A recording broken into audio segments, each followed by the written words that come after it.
मंडळी, दरवर्षी जून महिन्याच्या शेवटी आपल्या राज्यात जवळपास 90% पेरण्या झालेल्या असतात. पण यंदा मात्र महाराष्ट्राचे चित्र हे फार भयानक आहे. कारण अर्थातच सुपर एल निनो. त्यामुळे जून महिना संपायला आला तरी राज्यात पाऊस फारसा झालेला नाही. राज्याच्या काही जिल्ह्यांमध्ये म्हणायला पाऊस झाला, पण तोही पुरेसा नाही. या परिस्थितीत राज्यात जेमतेम 3% आसपास पेरण्या झाल्या. मंडळी, आज जून महिना संपत असताना राज्यातल्या 355 पैकी तब्बल 224 तालुक्यांमध्ये पाणी टंचाई आहे. इतकं भीषण चित्र असतानाच आज सकाळपासून राज्यात पुन्हा पावसाला सुरुवात झाली आणि त्यामुळं महाराष्ट्राच्या आशा या पल्लवित झाल्या. आज सुरू झालेला पाऊस पुढचे काही दिवस सलग सुरू राहावा हीच अपेक्षा व्यक्त करून सुरुवात करूया आजच्या झिरो अवरला. नमस्कार, मी विजय साळवी. मंडळी, महाराष्ट्र विधिमंडळाच्या पावसाळी अधिवेशनाचा आजचा 5वा दिवस. आजच्या दिवसाचं कामकाज गाजलं ते 2 मुद्द्यांमुळे. पहिला होता नसरापूर प्रकरण आणि त्यात आरोपीला झालेली फाशीची शिक्षा. तर दुसरा मुद्दा आहे टीईटीच्या पेपरफुटीचा. 1 मे मंडळी 2026 पुण्यापासून जवळच असलेल्या भोर तालुक्यातल्या नसरापुरात एका 3.5 वर्षांच्या चिमुरडीवर 65 वर्षांचा नराधम भीमराव कांबळेनं केलेल्या लैंगिक अत्याचारानं सारं राज्य हादरलं. त्या नराधमानं अमानुषपणे तिची हत्याही केली. त्या धक्कादायक घटनेला आज 60 दिवस पूर्ण होत असताना या प्रकरणात निकाल आला. मंडळी, पुणे जिल्ह्यातल्या विशेष न्यायालयानं आरोपी भीमराव कांबळेला फाशीची शिक्षा सुनावली आहे. नसरापूर प्रकरणात पोलीस आणि तपास यंत्रणांनी अगदी पहिल्या दिवसापासून अत्यंत चोख काम बजावलं. फास्ट ट्रॅक कोर्टात प्रकरण असल्यानं निकाल लवकर येईल अशी अपेक्षा होती. पण राज्यातल्या फास्ट ट्रॅक कोर्टातील प्रकरणांचा इतिहास लक्षात घेतला तर निकालासंदर्भात जरा धाकधुकही होती. पण नसरापूर प्रकरणानंतर उसळलेला जनआक्रोश आणि त्याशिवाय राजकीय नेत्यांचा रेटा यामुळं निकाल वेळेत लागणार हे निश्चित झालं होतं. हे प्रकरण फास्ट ट्रॅक कोर्टासमोर असल्यानं पुणे ग्रामीण पोलिसांनी अवघ्या 16 दिवसात आरोपपत्र दाखल केलं. त्यानंतर न्यायालयातही वेगवान सुनावणी पार पडली. या खटल्यात 55 पेक्षा जास्त साक्षीदारांची साक्षही नोंदवण्यात आली. CCTV फुटेजसह विविध तांत्रिक पुरावे तपासण्यात आले. अखेर 25 जूनला न्यायालयानं आरोपी भीमराव कांबळेला दोषी ठरवलं आणि आज विशेष न्यायाधीश SR साळुंखे यांनी आरोपीला मरेपर्यंत फाशीची शिक्षा सुनावली. आता निकाल तर लागला, त्याची अंमलबजावणीही होईल. पण यासह राज्यातल्या इतर गुन्हेगारी प्रकरणावरही आपण बोलणार आहोत. पण सुरुवात करूया आजच्या पहिल्या प्रश्नानं आणि तो पाहण्यासाठी जाऊयात पोल सेंटरला. आजचा प्रश्न: नसरापूर प्रकरणात आरोपीला फाशीची शिक्षा, निकालानं गुन्हेगारांवर वचक बसेल असं वाटतं का? होय आणि नाही असे 2 पर्याय या प्रश्नावर आम्ही आपल्याला दिलेले आहेत.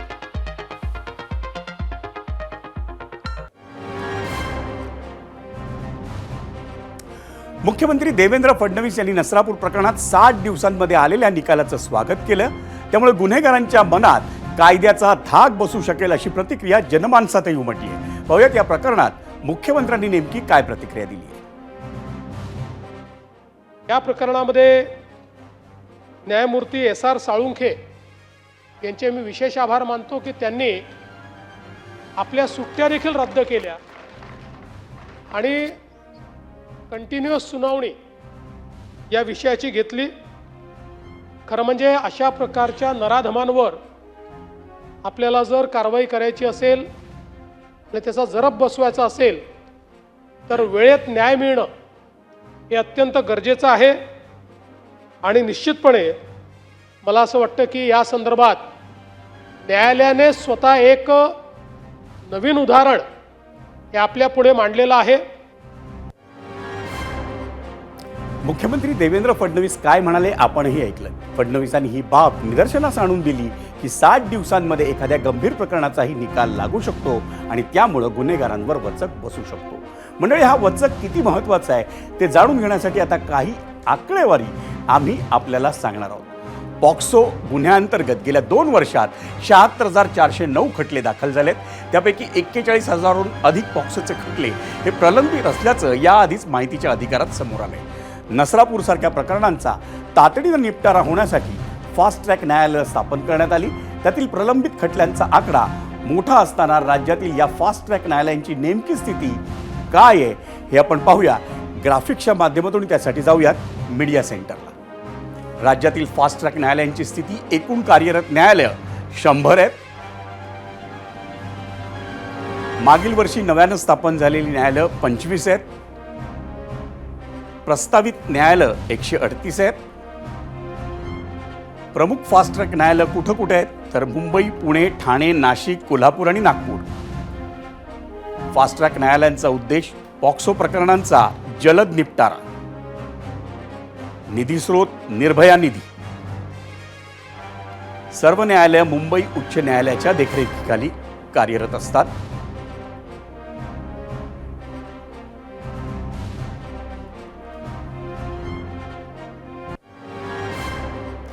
मंडळी, नसरापूरकर सारख्या संतापजनक आणि चीड आणणाऱ्या घटना याआधीही राज्यात घडल्या आहेत. त्या कुठे घडल्या हे पण आपण पाहूया ग्राफिक्सच्या माध्यमातून.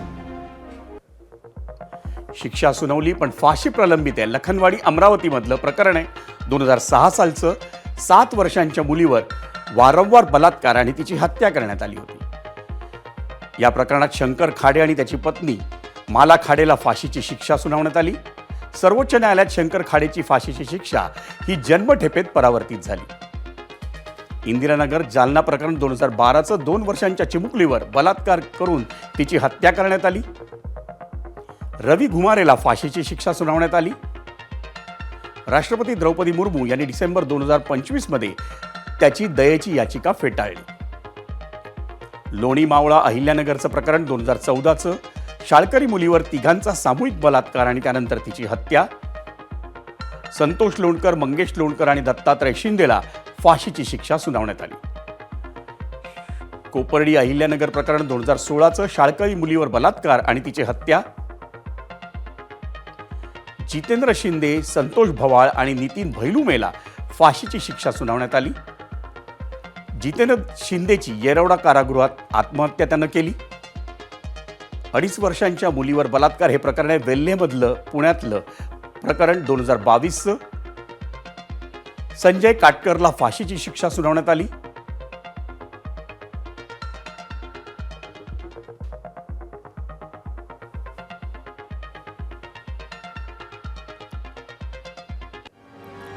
म्हणजे राज्यात सध्या क्रौर्याची परिसीमा गाठणारे गुन्हे घडत असल्याचं भीषण वास्तव समोर आहे. त्यात अलीकडे घडलेल्या केतन अग्रवाल हत्या प्रकरणामुळे तर सारा महाराष्ट्र हादरला.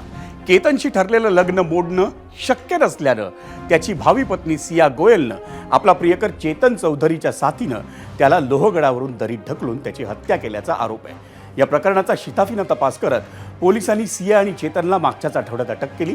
त्या दोघांना पुणे जिल्हा न्यायालयानं आज 3 जुलैपर्यंत पोलीस कोठडी सुनावली.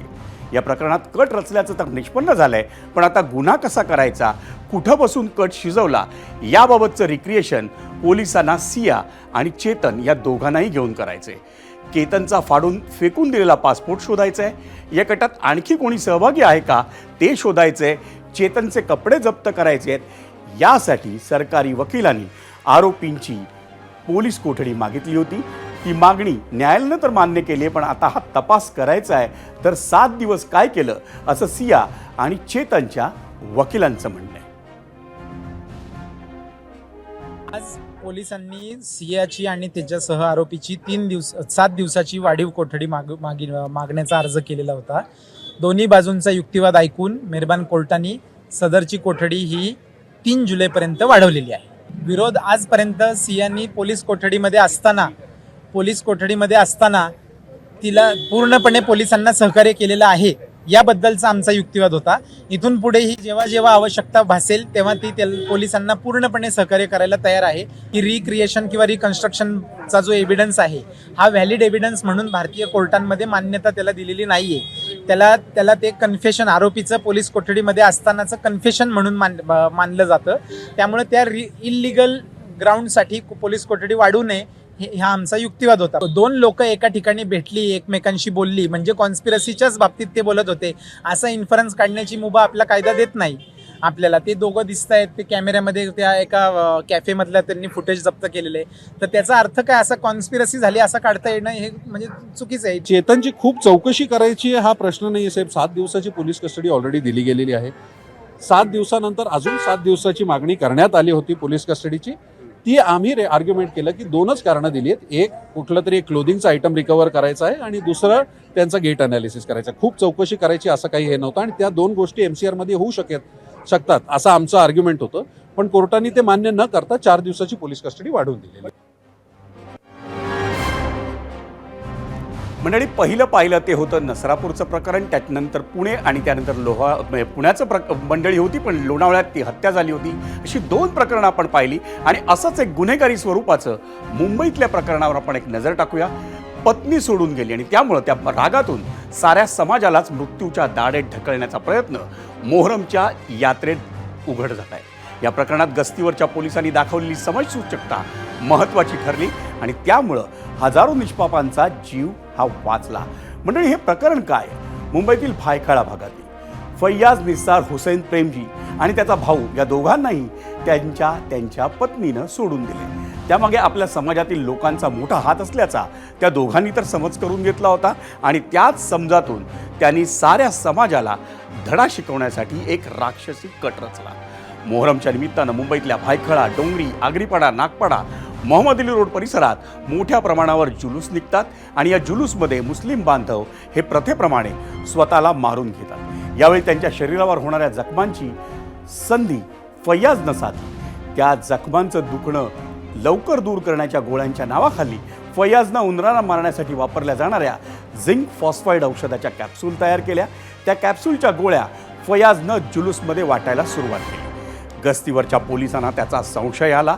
अलीकडेच एका कॉन्सर्टमध्ये अंमली पदार्थांच्या सेवनानं एक मृत्यू झाला होता. फैयाजही तशाच प्रकारच्या गोळ्या तर वाटत नाहीये ना, यामुळं पोलिसांनी त्याला पकडलं. त्याच वेळी औषध घेतलेल्या काही जणांना अस्वस्थ वाटू लागलं होतं. त्यामुळे पोलिसांनी फैयाजला अटक केली. या प्रकरणात पोलिसांनी केलेल्या तपासात धक्कादायक माहिती समोर आली आहे. फैयाज हा महिनाभरापासून या कटाची तयारी करत होता. त्यासाठी झिंक फॉस्फाईड वापरणाऱ्या औषध कंपन्या, कॅप्सूल बनवण्याची त्यांची पद्धत, त्यांचं साहित्य याबाबतची सारी माहिती त्यानं इंटरनेटवरून गोळा केली होती. अशा 14,000हून अधिक कॅप्सूल फैयाजनं तयार केल्या होत्या आणि त्याचं वाटप त्यानं सुरू केलं होतं. त्यामुळे हजारो जीव जाण्याची शक्यता होती. पण मुंबई पोलिसांनी कमालीची सतर्कता दाखवली, त्यामुळं मोठा घात टळला. या प्रकरणातील अन्य बाजू अशी की फैयाज 4 वर्ष हा इराणमध्ये त्याच्या बहिणीकडे राहिला होता. इराणमध्ये राहत असलेल्या फैयाजच्या कुटुंबियांनाही पोलिसांनी आता चौकशीसाठी बोलावलंय. फैयाजला आज 4 जुलैपर्यंत पोलीस कोठडी सुनावण्यात आली आहे. आता हा दहशतवादी कट आहे का त्यामागे आंतरराष्ट्रीय कनेक्शन आहे का, याचा आता पोलीस शोध घेत आहेत. मंडळी, नसरापूर प्रकरणाची आज राज्यभर चर्चा आहे. तो गुन्हा तर भीषणच आहे, पण आता गुन्हेगार कुठल्या थराला जात आहेत ते फैयाजच्या या प्रकरणानंही दाखवून दिलंय.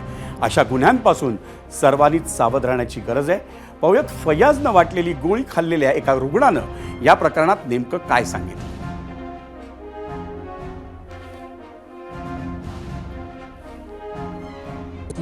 शुगर और ब्लड प्रेशर में बहुत फायदा होगा बोल के दिया, तो मैं यही सोच के खाया कि मौला के नाम से कोई बांट रहा, फायदा होगा.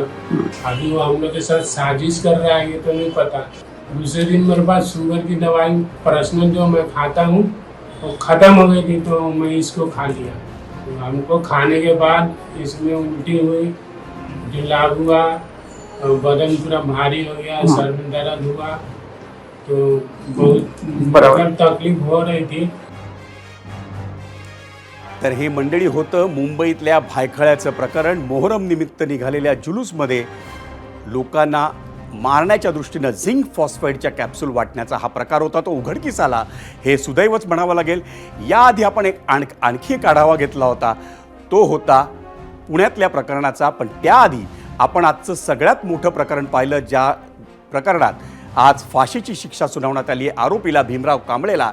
आणि त्याच प्रकरणात म्हणजे नसरापूरच्या 3.5 वर्षांच्या चिमुरडीच्या लैंगिक अत्याचार आणि तिची हत्येच्या प्रकरणात आपल्याला आज चर्चा करायची आहे.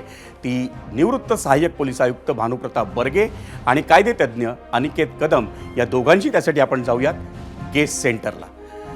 आपल्या दोघांनाही आपण दोघंही या चर्चेत सहभागी झालात त्याबद्दल आभार.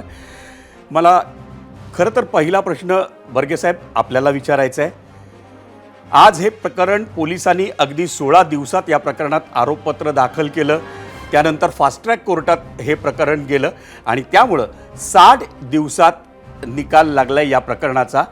या प्रकरणावर आपली पहिली प्रतिक्रिया जेव्हा याचा निकाल 60 दिवसात येतो, पोलिसांचं यश आहे आणि न्याय प्रक्रियेचं देखील एक मोठं यश आहे.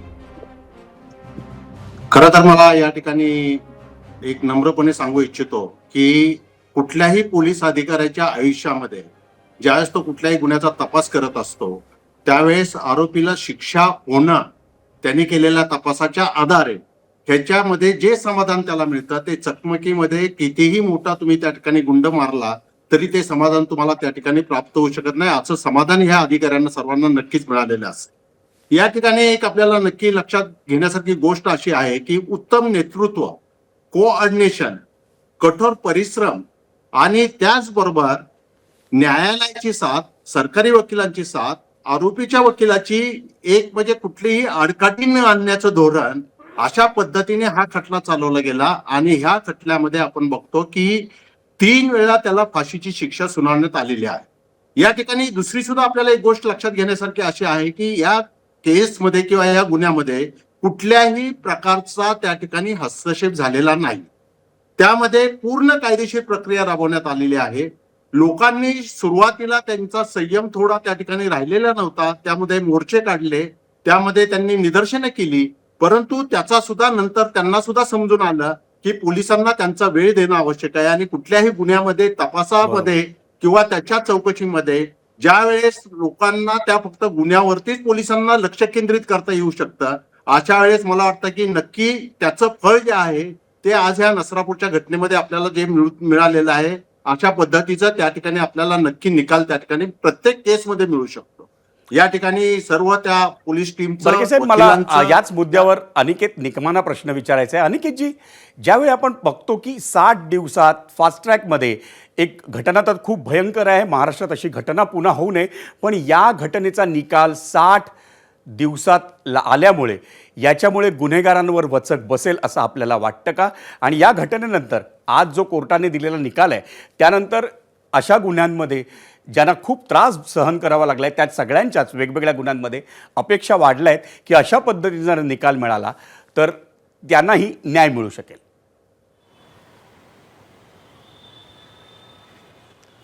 निश्चितपणे जर जलद गतीने न्याय मिळत असेल तर ह्याच्यावरती 2 गोष्टी असतात. एक म्हणजे गुन्हेगारांना त्याच्याबद्दलची भीती निर्माण होते, कारण गुन्हेगारांची एक मानसिकता असते की एन केन प्रकारे खटला जो आहे तो डिले करावा, त्याला मुद्दामून विलंब करावा आणि त्यासाठी वेगवेगळे उपाय त्या ठिकाणी जे पक्षकार असतात, जे आरोपी असतात ते कोर्टात ते उपाय राबवत असतात आणि त्या माध्यमातून ट्रायल डिले झाला की त्याचा फायदा कुठेतरी आरोपींना जामिनाच्या स्वरूपात मिळत असतो. आणि सर्वोच्च न्यायालयाने काही निकालांमध्ये असं म्हटलंय की जर ट्रायल डिले झाला तर आरोपीला जामीन दिला पाहिजे, परंतु जर जलद गतीने खटले चालायला लागले आपल्या देशात, आपल्या राज्यात, तर निश्चितपणे असा कुठलाही फायदा कुठल्याही आरोपीला मिळणार नाही. ही एक बाब. दुसरी बाब म्हणजे अशी की पीडित जे असतात किंवा त्यांचे जे परिवार असतात त्यांना एक समाधान प्राप्त होतं की अशा प्रकरणात जलद गतीने खटला चालला, न्याय मिळाला आणि आरोपीला योग्य ती शिक्षा झाली. त्यामुळे मला असं वाटतं की नरसापूरच्या प्रकरणात एक मूर्तिमंत उदाहरण आपल्या राज्यात एक निर्माण झालेलं आहे, ज्याच्यात आज मुख्यमंत्री साहेबांनी देखील विधानसभेत याचं विश्लेषण करत असताना मला असं वाटतं की आपण महाराष्ट्र राज्याचे मुख्यमंत्री व त्याचबद्दल ते गृहमंत्री देखील आहेत त्यांचं आपण कौतुक केलं पाहिजे, अभिनंदन केलं पाहिजे की या प्रकरणात SIT नेमून लवकर तपास होऊन 15 दिवसाच्या आत दोषारोपपत्र दाखल झालं. पोलिसांचं कौतुक केलं पाहिजे की त्यांनी अतिशय चांगल्या पद्धतीने तपास करून फॉरेन्सिक एव्हिडन्सची साखळी उभी करून त्या ठिकाणी त्या आरोपीच्या विरुद्ध दोषारोपपत्र दाखल केलं. त्याचबरोबर न्यायाधीश साहेबांचं देखील अभिनंदन केलं पाहिजे की त्यांनी कुठलीही सुट्टी न घेता रोज नित्यनियमितपणे हा खटला चालवला आणि मला वाटतं 55 ते 56 साक्षीदार 15 ते 16 दिवसाच्या आत या साक्षीदारांची साक्ष पूर्ण झाली. त्यामुळे मला असं वाटतं सगळे जे इथे जे पिलर्स ऑफ डेमोक्रेसी असतात, मग ते शासन असेल, पोलीस यंत्रणा असेल, ज्युडिशरी असेल, सरकारी वकील असतील, या सगळ्यांची कलेक्टिव्ह तिथे विल होती आणि त्यामुळे हा जो खटला आहे तो जलद गतीने चालला आणि त्या ठिकाणी या आरोपीला देखील देहदंडाची शिक्षा झाली. मला बर्गे साहेब पुन्हा तुमच्याकडे यायचं आहे. हे प्रकरण झालं, अतिशय घृणास्पद असं हे प्रकरण होतं, हे सगळी घटना घडली ती. या घटनेचे जेव्हा साक्षी पुरावे पोलिसांना तपासायचे असतात, पोलिसांना एक आरोपपत्र तयार करायचं असतं, त्या दृष्टीनं पोलिसांसमोर अशा पद्धतीच्या गुन्ह्यांमध्ये काय काय आव्हानं असतात आणि पोलिसांनी म्हणजे या प्रकरणात तर केवळ 16 दिवसात आरोपपत्र दाखल केलं आहे. हे पोलिसांचं इतक्या जलद गतीनं काम करणं हे किती प्रशंसनीय आहे. नाही, यासाठीच मी आपल्याला सांगितलं की नेतृत्व जे असतं ते खूप महत्वाचं असतं. ह्या नेतृत्वाच्या अंडर काही टीम्स बनवल्या जातात आणि त्या टीम्सवरती प्रत्येक टीमवरती कुठली तरी एक जबाबदारी निश्चित केली जाते आणि अशा पद्धतीने जबाबदारी निश्चित केल्यानंतर तो प्रत्येक अधिकारी किंवा कर्मचारी त्या ठिकाणी असेल तो आपल्या जबाबदारीचं भान ठेवून त्या ठिकाणी ते काम करत असतो. या ठिकाणी तर खरोखर आय विटनेस असा नव्हता किंवा प्रत्यक्ष साक्षीदार त्या ठिकाणी कोणी बघणारा नव्हता. तरी सुद्धा की सीसीटीव्हीचं महत्व किती आहे आपल्याला ह्या केसमधलं सगळ्यांना मी याद्वारे सांगू इच्छितो की त्या गावामध्ये 6 सीसीटीव्ही होते. त्या सीसीटीव्हीच्या उपलब्ध चित्रणाद्वारे पहिला सगळ्यात जो लिंक मिळाली ती त्यातून मिळाली. त्यानंतर दुसरं की हा आरोपी जो आहे हा अशाच प्रकारचे यापूर्वी त्यांनी 2 गुन्हे केलेले होते, त्यामुळे त्याचा मागमूस काढणं लगेच सोपं झालं त्याच गावामध्ये असल्यामुळे. आणि मग त्यानंतर टीमचं जे काम आहे की फॉरेन्सिक इव्हिडन्स गोळा करणे, त्यानंतर जाब नोंद करणे आणि याला योग्य त्या साखळी पद्धतीमध्ये आम्ही त्याला कागदपत्र बनवणे हे खूप उत्तम प्रकारे त्या ठिकाणी झालेलं दिसून येते आपल्याला. आणि ह्या कागदपत्राच्या नक्कीच मला अनिकेतजींकडे जायचं, आपल्याकडे वेळ कमी आहे. अनिकेतजी, अशा पद्धतीच्या निकालामुळं साहजिकच महाराष्ट्राच्या ज्या बाकीचे जे मंडळी आहेत जे अनेक गुन्ह्यांमध्ये त्यांना अतिशय भयंकर असा त्रास सहन करावा लागलाय, यांच्या अपेक्षा उंचावलेल्या आहेत. नेमकं आता यानंतर अशा पद्धतीनं जलद गतीनं निकाल मिळू शकतो या दृष्टीनं काय काय गोष्टी करायला हव्यात?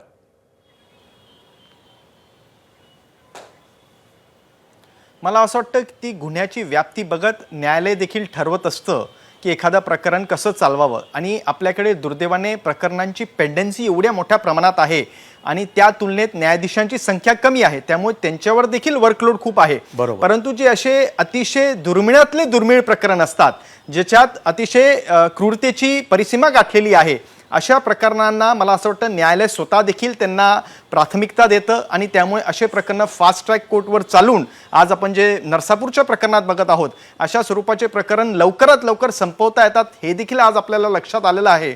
त्यामुळे हे काही घटना जे काही आपल्या महाराष्ट्रात देशात घडत असतील अशा संवेदनशील प्रकरणांना फास्ट ट्रॅक कोर्टवरती चालवून लवकरात लवकर कसं संपावं याबद्दलचं मला असं वाटतं विचार होणं आवश्यक आहे.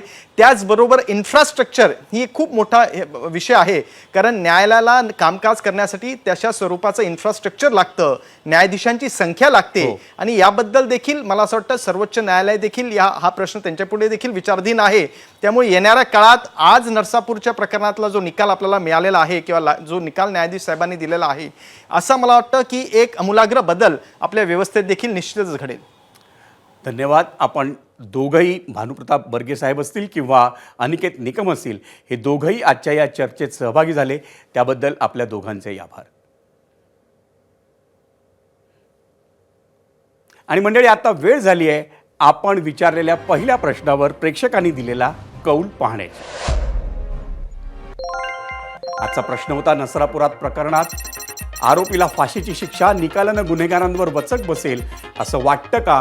19,000 प्रेक्षकांनी आपल्या प्रतिक्रिया नोंदवल्या, कौल दिलेला आहे. होय असं म्हणतायत 80% प्रेक्षक, 20% प्रेक्षक म्हणतायत त्यांना असं वाटत नाही.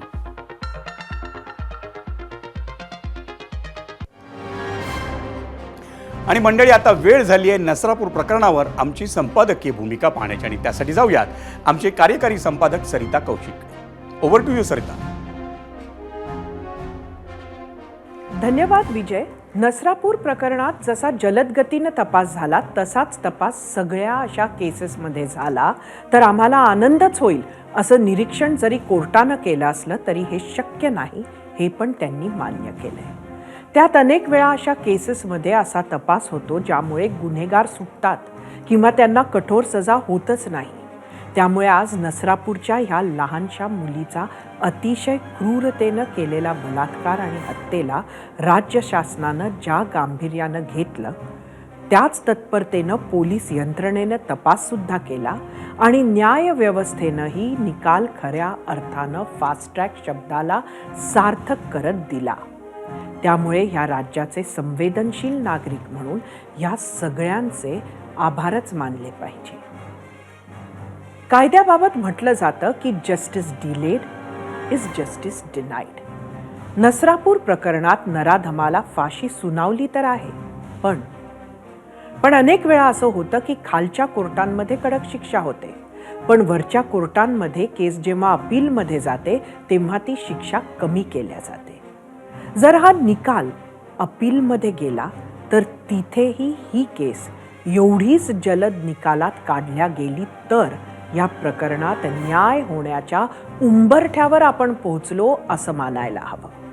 आता न्याय मिळण्याचा उंबरठा असं मी का म्हणते ते ह्यासाठी कारण मृत्यूदंड मिळालेले आपल्या देशात 550च्या घरात गुन्हेगार आहेत. फाशी सुनावली तर जाते पण ॲक्च्युअल फाशी खूप कमी दिल्या जाते. साल 2000 पासून इतके फाशीची शिक्षा सुनावलेली मंडळी असताना सुद्धा फाशी मात्र फक्त 8 लोकांना मिळाली आहे. त्यामुळे सर्व अपीलचा निकाल वेळेत लागणे, तिथेही फाशीची सजा कायम राहणे आणि मग ह्या नराधमाला खरंच फाशी होणे हे सर्व झालं तर महाराष्ट्राला न्यायाच्या उंबरठ्यावर उभं असल्यासारखं वाटणार नाही. न्याय झाला असं वाटेल. विजय. एकनाथ शिंदे यांनी एकसंध शिवसेनेत केलेल्या बंडाला बरोबर 4 वर्ष पूर्ण होत असतानाच 6 लोकसभा खासदारांनी ठाकरेंच्या शिवसेनेला गेल्याच आठवड्यात अखेरचा जय महाराष्ट्र केला. या 6 खासदारांचा गट शिंदेंच्या नेतृत्वाखालील शिवसेनेत विलीन झाल्यानं ठाकरेंच्या शिवसेनेला मोठा धक्का बसला आणि या घडामोडीनं महाराष्ट्राच्या राजकारणात पुन्हा खळबळ निर्माण झाली.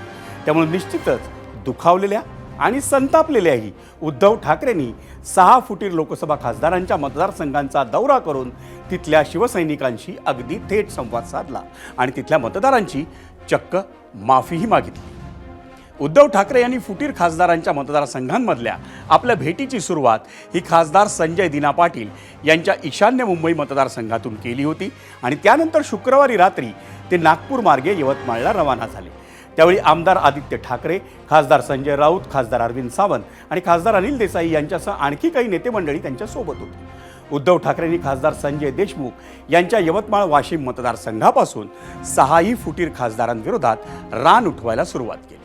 यवतमाळ, वाशिम, हिंगोली, परभणी, धाराशिव या मतदारसंघांना भेट देऊन उद्धव ठाकरे यांनी भाऊसाहेब वागचौरेंच्या शिर्डीमधून आपल्या या दौऱ्याचा समारोप केला. शिवसेना उद्धव बाळासाहेब ठाकरे पक्षाच्या नावावर, त्यांच्या मशाल या पक्षचिन्हावर आणि महाविकास आघाडीच्या मतांवर निवडून आलेले हे 6 खासदार वैयक्तिक स्वार्थासाठीच फुटल्याचा ठाकरे आणि त्यांच्या नेत्यांनी नेटानं प्रचार केला. 6 लोकसभा खासदार फुटले तरी त्यांच्या मतदारसंघांमधला सर्वसामान्य कार्यकर्ता, सर्वसामान्य शिवसैनिक हा ठाकरेंसोबतच असल्याचं दाखवण्यासाठी ठाकरेंच्या शिवसेनेकडून त्या मतदारसंघांमध्ये मोठं शक्तीप्रदर्शन करण्यात आलं. या 6 मतदारसंघांमधील पदाधिकारी आपापल्या खासदारांचं बोट धरून शिंदेंच्या शिवसेनेत जाऊ नयेत यासाठी त्यांच्या आणि शिवसैनिकांच्या मनात विश्वास निर्माण करण्याचा प्रयत्न या दौऱ्यातून करण्यात आला. पण उद्धव ठाकरे आणि त्यांच्या नेत्यांकडून आपल्या शिवसेनेमधल्या डॅमेज कंट्रोलसाठी करण्यात आलेला हा प्रयत्न कितपत यशस्वी झाला हे तर इतक्यात सांगता येणार नाही, कारण लगेच कोणत्याही निवडणुका नाही आहेत. पण दौऱ्यातील प्रत्येक भाषणात उद्धव ठाकरेंनी स्थानिक कार्यकर्त्यांना मात्र कमालीचा विश्वास दिला हेच दिसून येत होतं. पाहूयात त्यांच्या 3 दिवसीय दौऱ्याचा रिकॅप.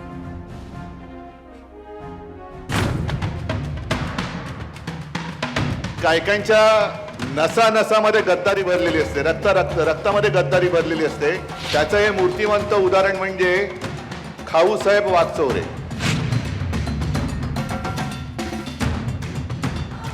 खाऊसाहेब आहे, जाऊ तिथे खाऊ. त्यांनी गद्दारी जी केलेली आहे, गद्दारी तुमच्या आमच्याशी केलीच. गद्दारी स्वतःच्या आई बरोबर केले, गद्दारी शिवसेनेबरोबर केले, गद्दारी तुमच्या बरोबर केले. आधीच्या होत्या त्यांनी गद्दारी केली, ती गद्दारी गाडून टाकायची म्हणून नवीन बुजगावणं उभं केलं, ते बुजगावण्याने गद्दारी केली. म्हणजे वाघाचं कातड पांघरलेले लांडगे होते, कोल्हे होते, गाढवं होती, त्यांना आपण काय प्रेमाने डोक्यावरती घेतलं होतं, पण त्या लायकीची माणसं नाहीयेत, नव्हतीच. तुम्ही आतापर्यंत ज्याला प्रेम दिलं त्या प्रेमामुळे माजले आणि काही जणांची लायकी नसते. प्रेम ज्यांना परवडत नाही ना ते गद्दारी करतात. सगळ्या या गद्दारीच्या राजकारणामध्ये म्हणतात हे दोन वाघ आहेत माझे. पण मला कुठे माहिती आहे की वाघाचं कातड पांघरलेला हा लांडगा होता हे आता मला कळतंय. आपला खासदार पळालेला आहे, सापडला तर सोडू नका.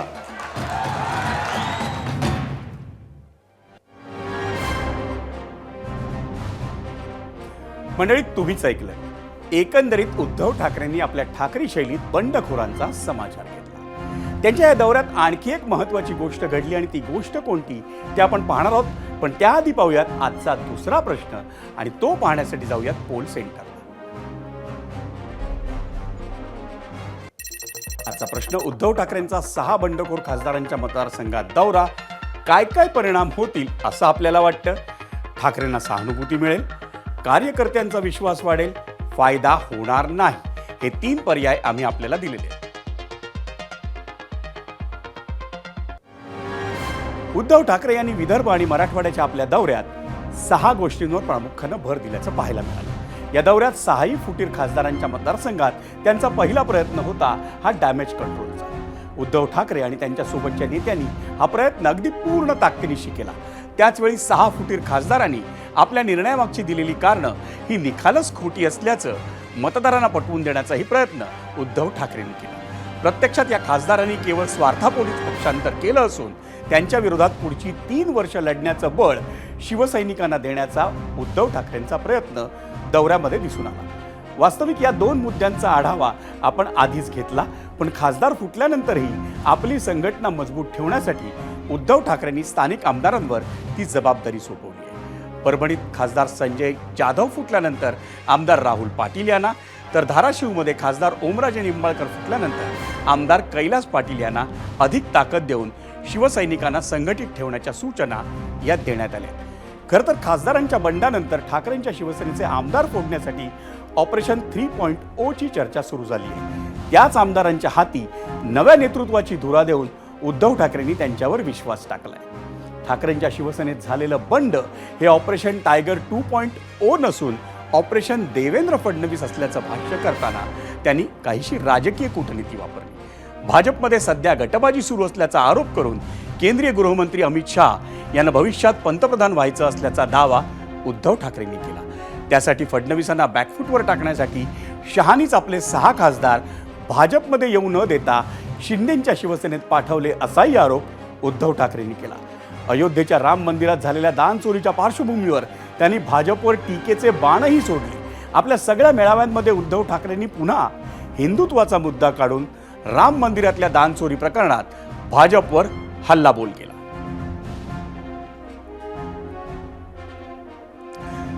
मंडळी, उद्धव ठाकरे आणि एकनाथ शिंदे यांच्यामधलं राजकीय वैर काही संपण्याची चिन्ह नाहीये. किंबहुना शिंदेनी 2022 साली केलेलं बंड आणि त्यामुळे उद्धव ठाकरेंना मुख्यमंत्री पदाचा करावा लागलेला त्याग यानंतरही गेल्या 4 वर्षात शिंदे आणि त्यांच्या नेत्यांनी सातत्यानं ठाकरेंच्या जखमांवर मीठ चोळण्याचाच प्रयत्न केला.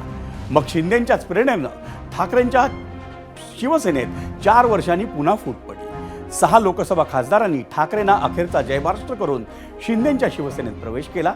त्यानंतर त्या 6 लोकसभा खासदारांच्या मतदारसंघांच्या दौऱ्याच्या अखेरीस उद्धव ठाकरेंनी शिर्डीत आज एक पत्रकार परिषद घेतली. या पत्रकार परिषदेतही राजकीय कूटनीतीचा वापर करून त्यांनी उत्तरं दिली. आपल्या मुख्य शत्रूंचा म्हणजे एकनाथ शिंदे आणि अमित शाह यांचा राजकीय प्रतिस्पर्धी या नात्यानं उद्धव ठाकरेंनी देवेंद्र फडणवीसांची बाजू लावून धरण्याचा प्रयत्न या पत्रकार परिषदेत केला. योगायोगानं उद्धव ठाकरे या दौऱ्यासाठी नागपूरच्या दिशेने निघाले होते. त्यावेळी त्यांच्याच विमानात मुख्यमंत्री देवेंद्र फडणवीस होते.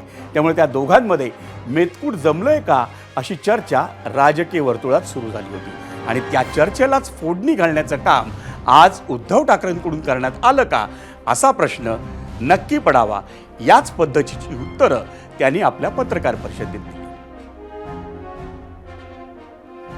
आता देवेंद्र फडणवीस एक चांगला चेहरा म्हणून सगळ्यांसमोर दिसतोय. देवेंद्र फडणवीसांना संघाचा पाठिंबा आहे असं माझ्या कानावर आलं आणि असा पाठिंबा, संघाचा पाठिंबा असलेला माणूस त्या रेसमध्ये येऊच नाही म्हणून हे सगळं कारस्थान चाललं की काय आणि त्याच्यामध्ये शहासेना आणि एसएनसी काम करतात की काय की त्यांची सुपारी घेऊन कारण त्यांना ती सवय असेल कदाचित, तर ती एक शक्यता नाकारता येत नाही. म्हणून मला मी चेष्टा मस्करी करत नाही, मला देवेंद्र फडणवीसांच्या करिअरची काळजी वाटते. महाराष्ट्राचा माणूस पंतप्रधानपदी जर बसणार असेल तर शिवसेना सोबत का नको राहिला? पण महाराष्ट्राचं म्हणून म्हटलं की गद्दार नाही.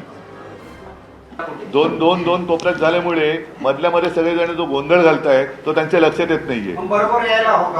कोणी तो नाही, तो त्यांचा प्रश्न आहे. मी त्यांना असं वाटत असेल की मी त्यांचा शत्रू आहे, मी त्यांचा हितचिंतक आहे, म्हणून मी ही गोष्ट त्यांच्या मनातली मन की बात मी करतोय. मंडळी, नीट ऐकलत ना उद्धव ठाकरे काय म्हणालेत ते?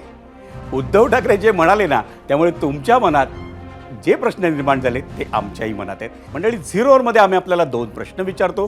त्यातला पहिला प्रश्न झालेला आहे, पण दुसऱ्या प्रश्नावर आपण काय प्रतिक्रिया दिल्या आहेत त्या आपण पाहायच्या आहेत मीडिया सेंटरला. आजच्या प्रतिक्रिया: उद्धव ठाकरे 6 बंडखोर खासदारांच्या मतदारसंघात दौरा करून कार्यकर्त्यांचा नवीन संच निर्माण करून पुन्हा उभारी घेतील, असं म्हणतायत दीपक मानसंगे एक्सवर. फेसबुकला दीपक उघाडे काय म्हणतायत तर हेच उद्धव साहेबांनी अगोदर करायला पाहिजे होतं. सध्या या पक्षाला मरगळ आल्यासारखं वाटतंय, आक्रमक पवित्रा दिसून येत नाही, असं म्हणतायत दीपक उघाडे.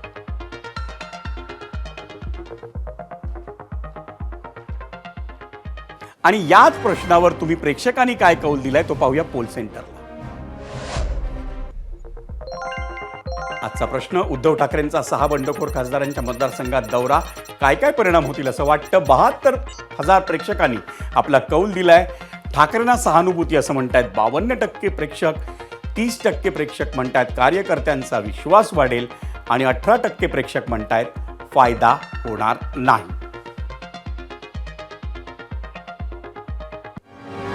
आणि एबीपी माझाच्या 0 ओव्हरमधल्या दुसऱ्या प्रश्नावर आपण प्रेक्षकांचा कौलही पाहिला. त्यामुळे आता या 0 ओव्हरमध्ये वेळ झाली इथेच थांबण्याची, पण कुठेही जाऊ नका, पाहत रहा एबीपी.